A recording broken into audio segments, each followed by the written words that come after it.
So from a magician's perspective, what are my chances? Your chances? pretty high. You're young, you're healthy, you've got multiple girlfriends, so obviously your sex life is...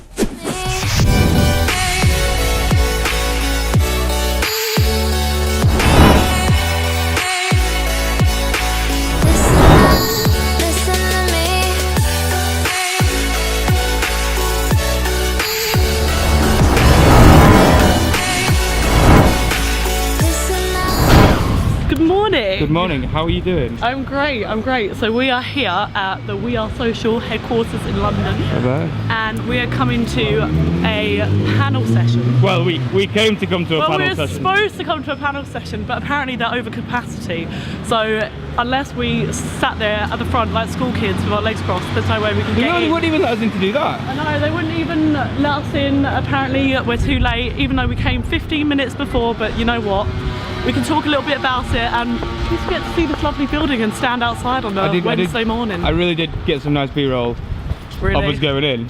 Did you? Well, at least we have that. So basically what's happening here is 2 weeks ago Facebook announced they're reprioritising their algorithm, which means things from friends and family are going to be higher up the newsfeed, which is pissed a few people off. I mean, even it pissed Taz off. We spoke about it with Taz the other day in the taxi, so... Because what it's going to do, it's going to... Brands and publishers, they're going to really struggle now to get their content higher up the news feed.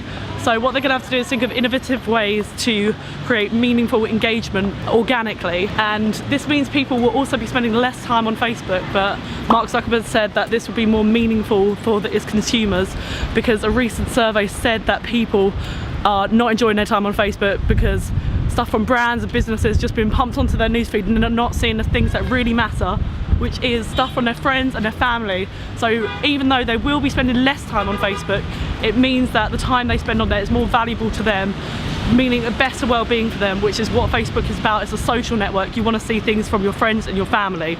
So that is what they're going to be talking about upstairs, and we would have heard from the Chief Strategy Officer of We Are Social. To be quite honest, I don't need to go up there now. Yeah. You said that with such passion. Well, what it's going to mean for us as marketeers is we're going to have to work a lot harder to get our content out there and create more meaningful engagement and just organic engagement. So it's quite exciting time, but it's also going to present a lot more challenges. But all it means is that you'll see more of your mum's posts on Facebook now. Yeah, exactly. I'm going to see more of my mum posting memes about dogs. Well, I don't even know. I've got enough of that already, to be honest. Yeah, and just like your friends' photos. Like nobody puts photos on Facebook anymore. Well, they do, nobody but you puts don't see statuses. them. Yeah, they're right at the bottom of your timeline because you've got all this content from publishers, Lad Bible, Student Bible, everything. All the Bibles. Yeah, all the Bibles. So now they're just going to have to think of new ways to overcome this. Awesome. Yeah! Perfect. Wow. But anyway, what we're going to do is, instead of... We're going to watch the Facebook Live and listen to all the... Can we get back to the office real quick? Watch the Facebook Live. Let's spin back to the office. Hello. And we're back in the office. And we'll watch... And so we are now at the conference. Yeah, exactly. What I'm saying is, why leave the comfort of your own office when you can just watch it on the screen? Look at that. So what I want to know is how busy it is actually in there and why they didn't let us in, but you know, next time. So do you know who's on this panel then? Yeah, so this is the Chief Strategy Officer at We Are Social. Got this gentleman here, who is the Head of Communications at the Lad Bible, Head of Social Media and Display at Barclaycard, who is this lady here. I'm not too sure who these two are here, but I think he's about to say something really, really interesting, so you might want to... Less crap in your feed. So there's going to be more local news because there's fewer people like local news. There's going to be no Bitcoin ads because they don't want Bitcoin ads because they're crap. So I think... Okay, so like basically, I think all they're going to be talking about, well, obviously what the thing is about is what we said before. But what's your thought on the whole like Facebook thing, and like what they're doing to change in terms of ads? And I think that essentially it is a good idea because Facebook is a social network, so that's what it was originally. Just to see your friends and family, see content from them only. But for Facebook to grow, they obviously needed brands and businesses to promote their ads on there through paid media. So I think what Facebook are hoping to do is just to get more meaningful interactions, more meaningful engagement on there. But that also does mean that people will spend less time on there. It will be more valuable for them because they'll be going on there to see what they intended to. So I mean, I'm not an expert know. on this, but I think you should ask around the office what other people's thoughts are on it as well. I will. Let's go. Wait, you going to ask me a question? And who are you? You're new to the office. Who are you? I'm Scarlett, And what is your position here? Senior Account Manager. Incredible. So I was just speaking with Caroline before. What is your view on the Facebook algorithms? I think it's great for personal use because I do find myself just aimlessly scrolling and it's really annoying.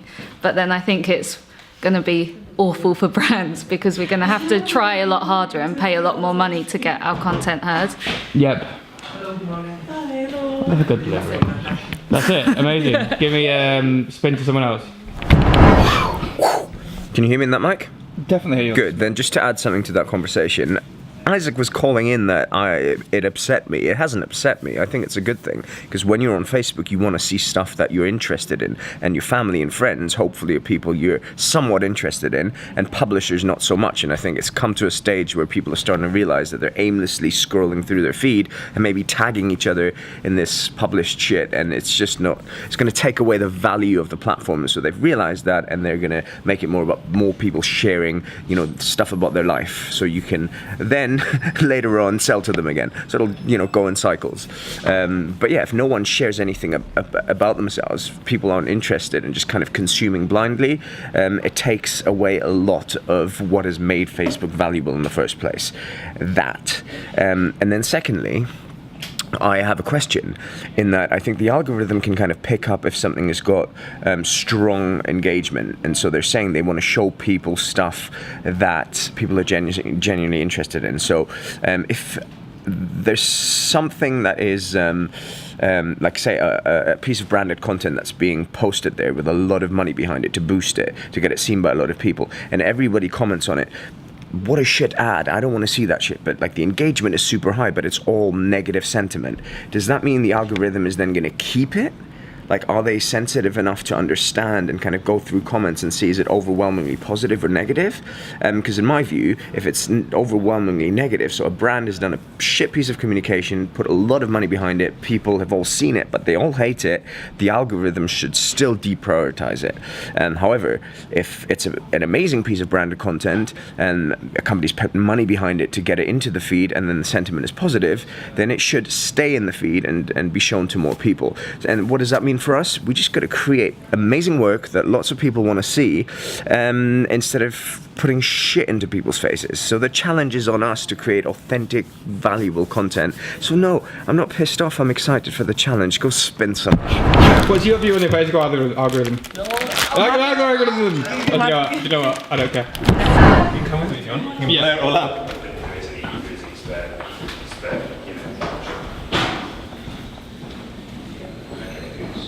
You actually are coming. You're following me to the toilet. Yeah. See, this is what it's like with a vlog. You see everything of someone's life. Yeah, we're authentic. We don't hide anything. So we show the good, the bad, the ugly, and the morning you're in. Come on.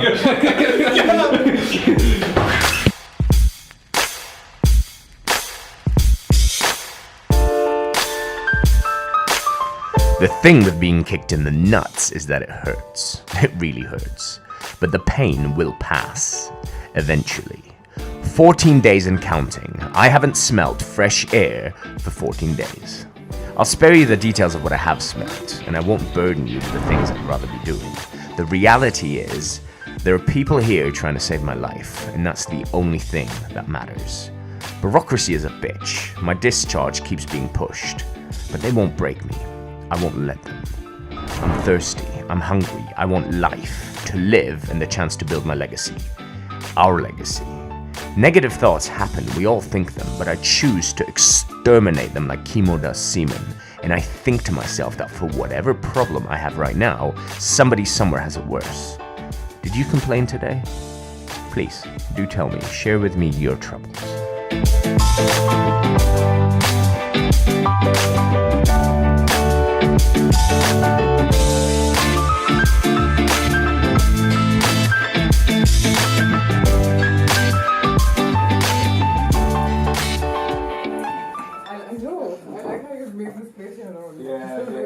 Just moved in now. I was riding my hoverboard on the ward earlier, and everyone was trying it and stuff. So, we're trying to make the best of it.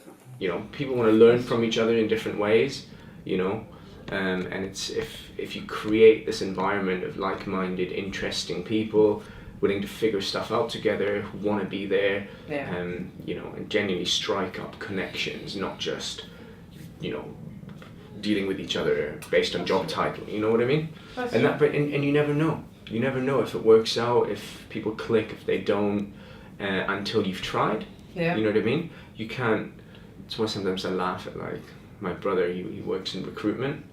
And some of these interviews and 10 rounds of it and stuff, and they're trying to kind of gauge it, and until the person starts and until they actually work together, you will never know. You'll never know. That's so true. It's just about gut feeling and and honesty. Like, do you really want to do it? It's not just the company kind of. It's it's not just about the company. It's also about the individual.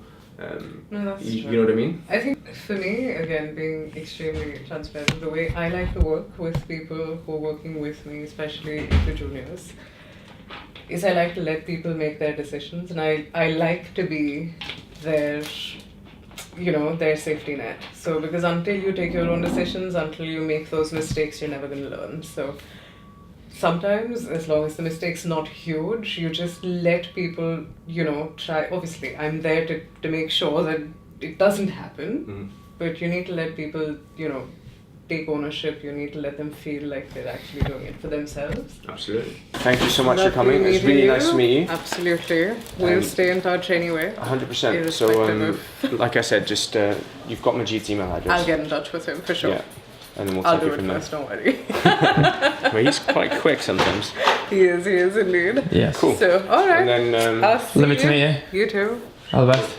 See you guys. Have See you a good later. day. Take care. See you later. Bye-bye. What are we still doing here, Taz? That's the question, isn't it? I'm writing a couple of people who are curious and like, why are you still in hospital? Why, man? Why? And so I'm sending message after message going, I don't fucking know, man. Yeah, so the situation is that I've been here for 2 weeks today and I haven't smelt any outside air. And it's really starting to get to me a little bit. But what can you do?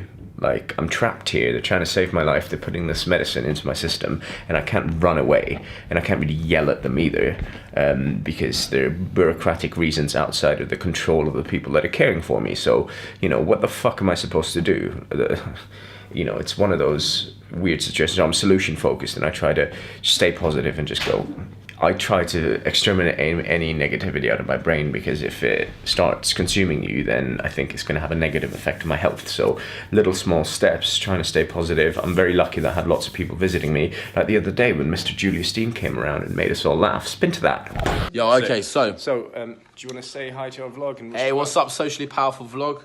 Julius Dein here. I wish Taz a very safe and speedy recovery. He's a great guy. I say this as if he's not here with me right now. He's right next to me. He's a great guy, ton of charisma, and puts on. Got a lot of strength to deal so courageously with a very difficult situation. So I appreciate it. So, from a magician's perspective, what are my chances?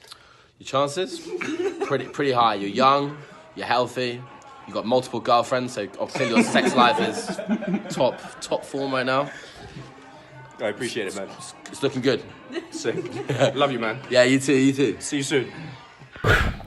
And getting messages from everyone. Everyone's super nice to me. Got this message from Natasha the other day. Spin to that. What are you doing? I didn't spell right, I'm so sorry. What? I meant, tell Taz I said hi, and how's he getting on? It's shit, I'm like, I've got gloves on, so I can't do this, my friends do it for me, I'm so sorry. That all come out so well, I was saying to me, I just, all I mean is, I hope he's getting on okay. I know the situation's shit, but I hope he's doing well, and he's coming back next week, right? So, yeah, I look forward to seeing him. Oh fuck, I just forget all the Ice hoverboard skills. Nah, I'm not having that. Emily was worse than me, so go fuck yourselves, all of you. Just joking. You're my boss. Fuck. Okay. Cheers. Okay. I think she meant well, and I was positively moved, and my heart started feeling all warm and fuzzy. So thank you, Natasha, and keep them coming. So yeah, the situation is I am still here. They told me tomorrow, Thursday, so perhaps in Friday's vlog you'll be able to see me roll out of here like I've been wanting to do for so long. I've done everything there is to do here. There's nothing else to do or film or say. There's just a waiting game that I have to win, and the more patient I can be and the more I can kind of control my thoughts and keep positive, the healthier I think I'm going to come out of here. So that's the update. I hope you guys are well. If you're out there breathing fresh air, just don't fucking complain about shit. Go and do the stuff you can while you can, so you don't end up like me in hospital, trapped, being pumped full of medicine. If you don't have that going on, you know, how important are all these other grievances that we may all experience from time to time? Shrug it all off, focus on the positive shit, go and do what you want to do, and just do more of that, and be happy while you can, because one day we all go, some sooner than others. But I hope I can stick around for just a little bit longer. I see you on Friday. No, wait. Yeah, on Friday. Yeah, Friday. I'll see you on Friday. See ya. Bye. Bye.